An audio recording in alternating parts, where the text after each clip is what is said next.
Kerajaan Kediri merupakan salah satu kerajaan besar di tanah Jawa yang mencapai puncak kejayaannya di bawah kepemimpinan Prabu Jayabaya. Kediri bukan hanya dikenal sebagai pusat perdagangan dan budaya, tetapi juga sebagai tempat berkembangnya ilmu pengetahuan dan spiritualitas. Berbagai kitab sastra, kepercayaan Hindu-Buddha, serta ajaran kejawen tumbuh subur di lingkungan istana, menciptakan peradaban yang maju pada masanya. Prabu Jayabaya adalah sosok raja yang tidak hanya bijaksana dalam memimpin kerajaan, tetapi juga dikenal memiliki kesaktian luar biasa. Di bawah kepemimpinannya, Kediri berhasil mempertahankan stabilitas politik dan keamanan dari ancaman kerajaan-kerajaan lain. Rakyat hidup makmur, sawah-sawah subur, dan perdagangan berkembang pesat hingga keluar Pulau Jawa. Selain kebijaksanaannya dalam pemerintahan, Prabu Jayabaya juga dikenal sebagai sosok yang mendalami dunia spiritual. Ia sering melakukan pertapaan di tempat-tempat sakral untuk memperdalam ilmu batinnya dan mencari wahyu dari para dewa.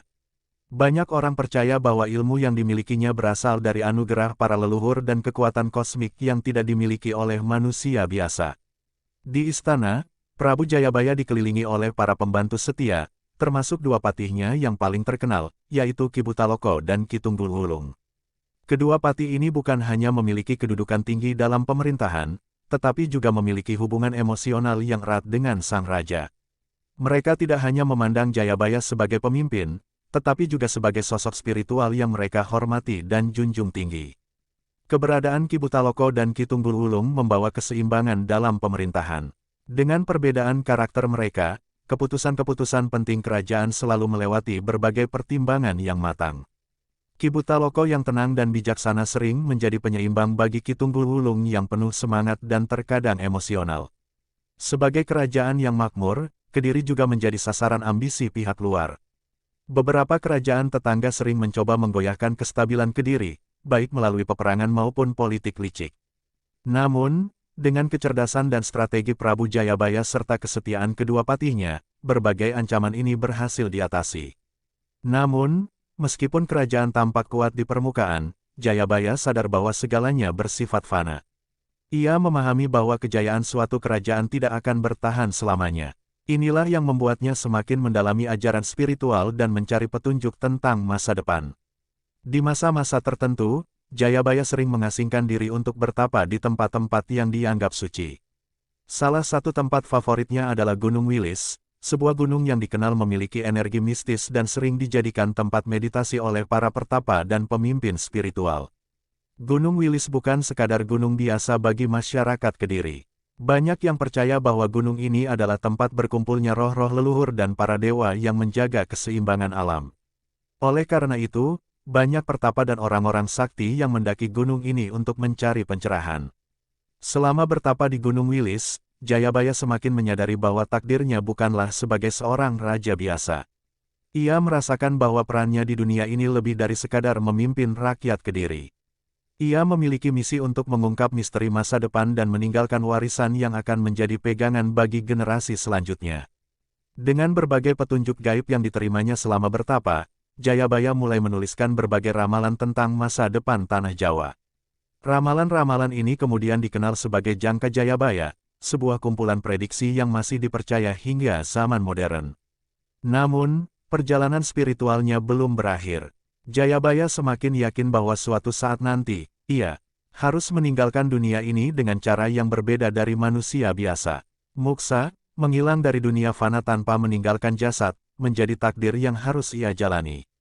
Prabu Jayabaya bukan hanya dikenal sebagai seorang raja yang bijaksana dan sakti mandraguna, tetapi juga sebagai seorang peramal yang mampu melihat masa depan dengan jelas. Ramalan-ramalannya yang kemudian dikenal sebagai Jangka Jayabaya telah diwariskan turun-temurun dan menjadi salah satu pedoman spiritual bagi masyarakat Jawa. Banyak yang percaya bahwa ramalan tersebut tidak hanya berlaku untuk zamannya, tetapi juga untuk masa yang jauh di depan, bahkan hingga saat ini. Ketertarikan Jayabaya terhadap dunia spiritual sudah terlihat sejak muda. Ia sering melakukan pertapaan di tempat-tempat suci untuk mendapatkan petunjuk gaib dan memperdalam pemahamannya tentang takdir manusia. Gunung Wilis menjadi salah satu tempat favoritnya untuk bertapa, karena dipercaya sebagai titik pertemuan antara dunia manusia dan dunia spiritual. Saat bertapa, Jayabaya dikabarkan mendapatkan berbagai penglihatan tentang masa depan. Ia melihat bahwa kejayaan Kediri suatu saat akan runtuh, dan Nusantara akan mengalami berbagai perubahan besar. Dalam visinya, ia melihat datangnya bangsa asing yang akan menguasai tanah Jawa, peperangan yang dahsyat, hingga kebangkitan seorang pemimpin besar yang akan membawa kejayaan kembali. Salah satu ramalan yang paling terkenal dari Jangka Jayabaya adalah tentang datangnya bangsa berkulit putih yang akan menjajah Nusantara. Ramalan ini sering dikaitkan dengan kedatangan bangsa Eropa, terutama Belanda, yang kemudian menguasai Indonesia selama ratusan tahun. Selain itu, ia juga meramalkan bahwa penjajahan ini tidak akan berlangsung selamanya, dan akan datang seorang pemimpin yang akan membawa kebebasan bagi rakyat. Jayabaya juga meramalkan tentang perkembangan teknologi yang akan mengubah dunia. Dalam salah satu ramalannya, ia menyebutkan bahwa akan ada kereta berjalan tanpa kuda dan kapal yang bisa terbang di langit. Ramalan ini sering diartikan sebagai prediksi tentang munculnya mobil dan pesawat terbang, sesuatu yang pada masanya masih dianggap mustahil. Tidak hanya itu, dalam Jangka Jayabaya juga disebutkan tentang perubahan sosial yang akan terjadi di masa depan. Ia meramalkan bahwa akan datang suatu zaman di mana manusia menjadi semakin materialistis, banyak orang kehilangan moral, dan kebaikan semakin sulit ditemukan. Namun, di saat yang sama, akan ada kebangkitan spiritual yang membawa keseimbangan kembali ke dunia. Ramalan-ramalan Jayabaya ini disusun dalam bentuk puisi dan simbol-simbol yang sulit ditafsirkan secara langsung. Oleh karena itu, banyak orang yang mencoba menerjemahkan maknanya sesuai dengan perkembangan zaman. Beberapa ramalan dianggap telah terbukti kebenarannya, sementara yang lain masih menjadi misteri yang belum terpecahkan. Di dalam kerajaan, tidak semua orang memahami visi spiritual Jayabaya. Banyak yang menganggapnya terlalu sibuk dengan urusan gaib dan kurang fokus dalam pemerintahan. Namun, bagi para pengikut setianya, termasuk Ki Butaloko dan Ki Tunggul Wulung, mereka percaya bahwa Jayabaya bukan hanya seorang raja, tetapi juga seorang nabi yang membawa petunjuk untuk masa depan. Kedua pati ini sering menemani Jayabaya dalam pertapaannya dan menjadi saksi bagaimana sang raja menerima wahyu-wahyu gaib. Mereka berdua juga berperan dalam mencatat dan menjaga ramalan-ramalan tersebut agar tidak hilang di telan zaman. Ki Butaloko yang tenang dan bijaksana lebih banyak merenungkan makna ramalan tersebut, sementara Ki Tunggul Wulung yang bersemangat sering bertanya-tanya bagaimana mereka bisa mengubah takdir agar kejayaan Kediri bisa bertahan lebih lama. Meskipun memiliki pemahaman yang berbeda, baik Ki Butaloko maupun Ki Tunggul Wulung tetap setia pada sang raja. Mereka percaya bahwa Jayabaya memiliki wawasan yang jauh lebih luas dan melihat hal-hal yang tidak bisa mereka pahami. Kesetiaan ini membuat mereka tetap berada di sisi Jayabaya hingga akhir hidupnya, bahkan saat sang raja akhirnya memutuskan untuk meninggalkan dunia ini dengan cara yang luar biasa. Jangka Jayabaya bukan sekadar kumpulan ramalan, tetapi juga sebuah warisan spiritual yang mengajarkan kebijaksanaan dan pemahaman tentang siklus kehidupan. Jayabaya tidak hanya meramalkan masa depan, tetapi juga memberikan pesan moral agar manusia tetap menjalani hidup dengan benar, menjaga keseimbangan alam, dan tidak terjerumus dalam keserakahan. Ketika Jayabaya semakin mendekati akhir hidupnya, ia mulai berbicara tentang muksa, sebuah proses spiritual di mana seseorang meninggalkan dunia fana tanpa meninggalkan jasad. Ia percaya bahwa takdirnya bukan untuk mati seperti manusia biasa, melainkan untuk mencapai tingkat kesadaran yang lebih tinggi dan kembali ke asalnya. Hal ini semakin menguatkan keyakinan banyak orang bahwa Jayabaya bukan hanya seorang raja, tetapi juga seorang utusan spiritual yang diutus untuk membawa petunjuk bagi generasi mendatang. Dalam sejarah kerajaan Kediri, nama Ki Butaloko dan Ki Tunggul Wulung selalu dikaitkan dengan kesetiaan mereka terhadap Prabu Jayabaya. Keduanya adalah kakak beradik yang memiliki kepribadian sangat berbeda, tetapi justru saling melengkapi dalam menjalankan tugas mereka sebagai patih kerajaan.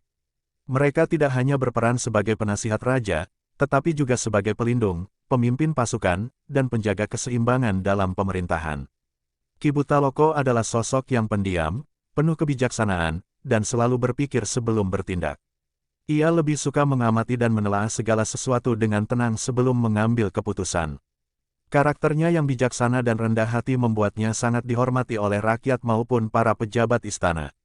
Ia sering menjadi penengah dalam berbagai perdebatan di istana, memastikan bahwa setiap keputusan diambil dengan pertimbangan yang matang. Sebaliknya, Ki Tunggul Wulung adalah sosok yang berani, penuh semangat, dan terkadang meledak-ledak dalam bertindak. Ia adalah seorang pemimpin perang yang tangguh, yang lebih suka menyelesaikan masalah dengan tindakan langsung dibandingkan dengan perundingan panjang. Meskipun memiliki sifat yang keras, kesetiaannya terhadap Prabu Jayabaya tidak perlu diragukan. Ia selalu siap mempertaruhkan nyawanya demi melindungi kerajaan dan rajanya. Meskipun sangat berbeda dalam hal kepribadian, Ki Butaloko dan Ki Tunggulwulung memiliki satu kesamaan, kesetiaan tanpa batas kepada Prabu Jayabaya.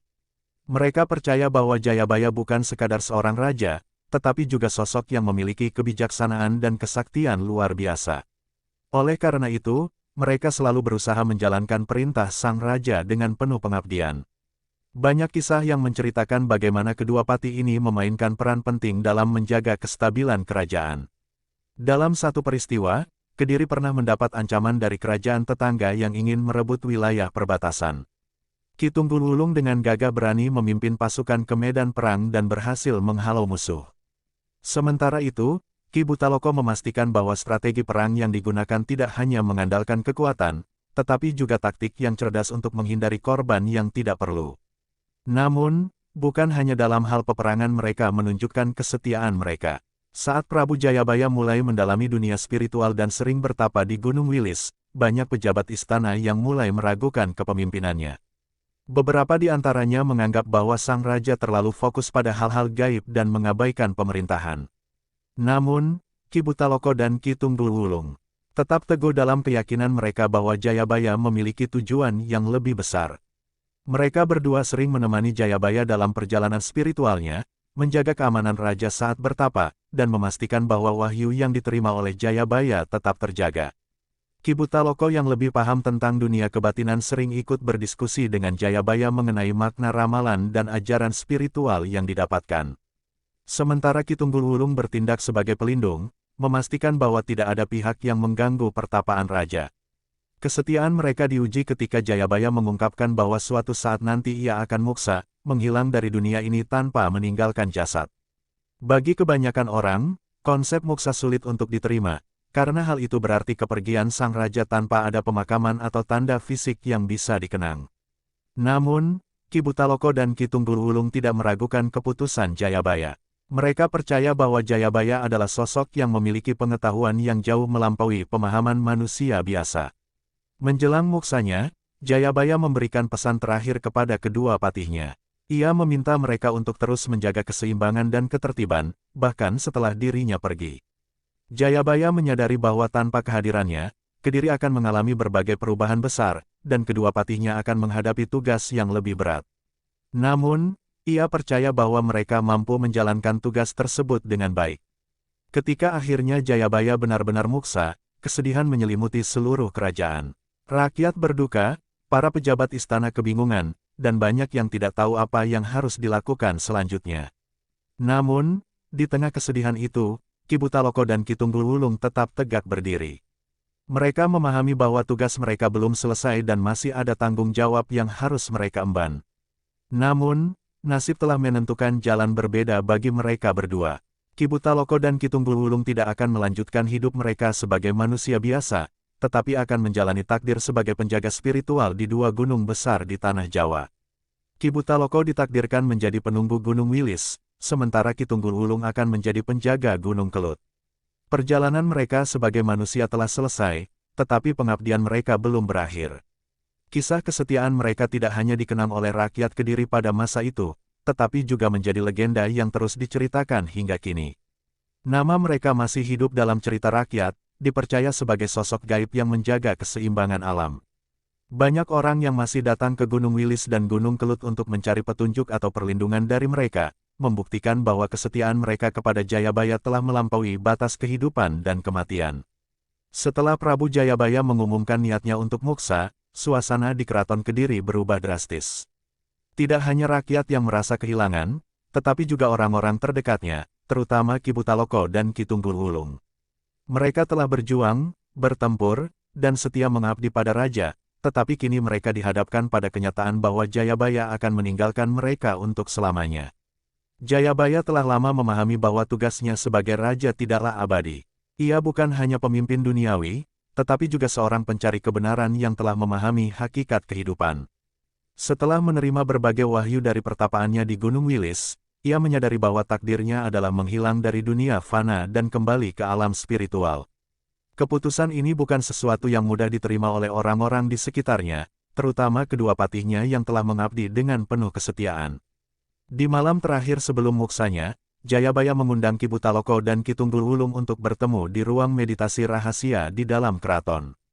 Ruangan itu hanya diterangi oleh cahaya obor yang berkelip, menciptakan suasana sakral yang penuh ketenangan. Dengan suara lembut namun penuh wibawa, Jayabaya berkata kepada mereka berdua bahwa takdir mereka telah ditetapkan. Kalian telah menemaniku dalam suka dan duka, dalam perang dan damai, dalam dunia fana dan pencarian spiritual. Kini, aku harus melanjutkan perjalanan yang tidak bisa kalian tempuh bersamaku. Namun, tugas kalian belum selesai, kata Jayabaya dengan sorot mata tajam yang seakan menembus batas alam. Ki Butaloko, yang biasanya tenang, menundukkan kepala dengan mata berkaca-kaca. Ia memahami bahwa sang raja telah membuat keputusan yang tidak bisa diganggu-gugat. Namun, di dalam hatinya, ia merasa kehilangan yang begitu dalam. Ki Tunggul Wulung, yang biasanya berapi-api, mengepalkan tangannya, berusaha menahan perasaan yang berkecamuk di dalam dadanya. Lalu, apakah kita akan dibiarkan begitu saja, Baginda? Apakah tidak ada lagi tugas yang bisa kami emban di dunia ini? Tanya Ki Tunggul Wulung dengan suara bergetar. Jayabaya tersenyum. Tugas kalian masih ada, tetapi tidak lagi sebagai manusia biasa. Kalian akan tetap menjaga keseimbangan dunia, tetapi dari tempat yang berbeda. Ki Butaloko, engkau akan menjadi penjaga Gunung Wilis, tempat di mana aku banyak menerima wahyu. Di sanalah kau akan melanjutkan tugasmu menjaga keseimbangan spiritual. Dan engkau, Ki Tunggul Wulung, akan menjadi penjaga Gunung Kelut, sebuah tempat yang menyimpan energi luar biasa. Kalian akan menjadi bagian dari alam ini, menjaga dan membimbing mereka yang mencari kebenaran. Mendengar hal itu, Ki Butaloko dan Ki Tunggul Wulung saling berpandangan. Mereka memahami bahwa kehidupan mereka sebagai manusia akan segera berakhir. Namun, karena kesetiaan mereka kepada Jayabaya, mereka tidak menolak tugas ini. Meskipun berat, mereka menerima keputusan sang raja dengan hati yang lapang. Setelah percakapan itu, Jayabaya memberi mereka wejangan terakhir tentang kehidupan dan keseimbangan alam. Ia mengingatkan bahwa dunia akan terus berubah, manusia akan mengalami berbagai cobaan, dan kebenaran akan selalu diuji. Tetapi selama masih ada keseimbangan antara kebaikan dan keburukan, dunia akan tetap berjalan sesuai dengan kehendak Sang Maha Pencipta. Keesokan harinya, Prabu Jayabaya pergi ke tempat pertapaannya yang terakhir. Ditemani Ki Butaloko dan Ki Tunggul Wulung, ia berjalan menuju puncak Gunung Wilis. Angin berhembus lembut, seolah memberikan salam perpisahan kepada sang raja. Langit tampak cerah, tetapi ada keheningan yang tidak biasa di sekeliling mereka, seakan alam pun tahu bahwa sesuatu yang luar biasa akan terjadi. Di puncak Gunung Wilis, Jayabaya duduk bersila, menutup mata, dan mulai bermeditasi. Aura keagungan terpancar dari tubuhnya, membuat Ki Butaloko dan Ki Tunggul Wulung hanya bisa berdiri dengan penuh hormat. Dalam hitungan detik, tubuh Jayabaya mulai bersinar, perlahan-lahan berubah menjadi cahaya yang semakin terang. Hingga akhirnya, dalam satu kilatan sinar yang menyilaukan, ia menghilang tanpa meninggalkan jejak. Ki Butaloko dan Ki Tunggul Wulung tetap berdiri di tempatnya, terdiam dalam keheningan yang penuh makna. Mereka baru saja menyaksikan peristiwa yang tidak bisa dijelaskan dengan logika manusia. Sang raja yang mereka cintai telah mencapai moksa, meninggalkan dunia ini tanpa meninggalkan jasad. Namun, sebelum mereka sempat mencerna apa yang baru saja terjadi, mereka merasakan perubahan dalam diri mereka. Tubuh mereka mulai terasa ringan, energi baru mengalir dalam diri mereka, dan kesadaran mereka semakin meluas. Dalam sekejap, mereka menyadari bahwa mereka bukan lagi manusia biasa. Mereka telah menjadi bagian dari alam, sebagaimana yang telah diramalkan oleh Jayabaya. Ki Butaloko kemudian turun dari puncak Gunung Wilis, menyatu dengan energi gunung tersebut. Ia menjadi penjaga gaib yang akan membimbing para pencari kebenaran yang datang ke tempat itu. Banyak pertapa dan dukun yang kemudian mendaki Gunung Wilis untuk mendapatkan pencerahan, percaya bahwa roh Ki Butaloko masih ada di sana untuk membimbing mereka. Sementara itu, Ki Tunggul Wulung menuju Gunung Kelut, gunung yang penuh dengan kekuatan alam yang dahsyat. Ia menjadi penjaga gaib gunung tersebut, memastikan bahwa keseimbangan antara kekuatan destruktif dan energi spiritual tetap terjaga. Hingga kini, Banyak masyarakat sekitar Gunung Kelut yang percaya bahwa arwah Ki Tunggul Wulung masih berada di sana, menjaga mereka dari bahaya. Perpisahan antara tiga ksatria ini menjadi akhir dari sebuah era, tetapi juga awal dari legenda yang akan hidup selamanya. Prabu Jayabaya, Ki Butaloko, dan Ki Tunggul Wulung tidak lagi hadir dalam bentuk manusia, tetapi warisan mereka tetap hidup dalam cerita, ramalan, dan keyakinan masyarakat Jawa. Hingga kini, nama mereka masih disebut dengan penuh hormat, sebagai simbol kebijaksanaan, kesetiaan, dan pengabdian yang melampaui batas kehidupan dan kematian. Setelah Prabu Jayabaya muksa, Ki Butaloko dan Ki Tunggul Wulung menerima takdir mereka sebagai penjaga spiritual. Ki Butaloko menetap di Gunung Wilis, tempat yang dipercaya memiliki energi spiritual tinggi. Banyak pertapa datang ke sana untuk mencari petunjuk, dan ia membimbing mereka dalam perjalanan kebatinan. Sementara itu, Ki Tunggul Wulung menuju Gunung Kelut, gunung yang penuh kekuatan dahsyat. Ia dipercaya menjaga keseimbangan alam dan mencegah bencana besar. Banyak masyarakat sekitar percaya bahwa sebelum Gunung Kelut meletus, ada tanda-tanda gaib yang merupakan peringatan darinya. Ramalan Jangka Jayabaya terus menjadi pedoman bagi banyak orang. Beberapa ramalan terbukti terjadi, sementara yang lain masih menjadi misteri. Warisan spiritual Jayabaya tidak hanya dalam bentuk ramalan, tetapi juga ajaran tentang keseimbangan hidup, kebijaksanaan, dan pentingnya menjaga alam. Hingga kini, banyak orang masih percaya pada keberadaan gaib di Gunung Wilis dan Gunung Kelut. Beberapa peziarah datang untuk mencari petunjuk atau kekuatan spiritual. Kisah Jayabaya, Ki Butaloko, dan Ki Tunggul Wulung tetap hidup dalam budaya Jawa, menjadi bagian dari legenda yang tidak pernah padam. Kisah ini bukan sekadar cerita, tetapi juga pengingat tentang kesetiaan, kebijaksanaan, dan hubungan manusia dengan alam. Jayabaya, Ki Butaloko, dan Ki Tunggul Wulung mungkin telah lama pergi, tetapi jejak mereka tetap tertanam dalam sejarah dan kepercayaan masyarakat hingga hari ini. Walaupun zaman telah berubah dan teknologi semakin maju, kisah Prabu Jayabaya, Ki Butaloko, dan Ki Tunggul Wulung tetap relevan sebagai pengingat akan nilai-nilai luhur dan keseimbangan alam. Legenda ini mengajarkan bahwa setiap pemimpin dan pengikutnya harus memiliki visi yang jauh ke depan, memahami siklus kehidupan, serta menjaga hubungan yang harmonis dengan alam dan masyarakat sekitarnya. Dalam dunia modern yang sering terjebak dalam materialisme, cerita mereka memberikan inspirasi untuk selalu mencari kebijaksanaan batin dan kearifan lokal. Warisan spiritual Jayabaya tidak hanya tertulis dalam naskah-naskah kuno, tetapi juga hidup di hati masyarakat Jawa yang masih mempercayai ramalannya. Gunung Wilis dan Gunung Kelut berdiri sebagai saksi bisu tentang pengorbanan, kesetiaan, dan kebijaksanaan yang melampaui waktu. Kisah ini akan terus diceritakan dari generasi ke generasi, mengingatkan bahwa sejarah dan legenda adalah jembatan yang menghubungkan kita dengan masa lalu, sekaligus pemandu untuk melangkah ke masa depan dengan bijaksana.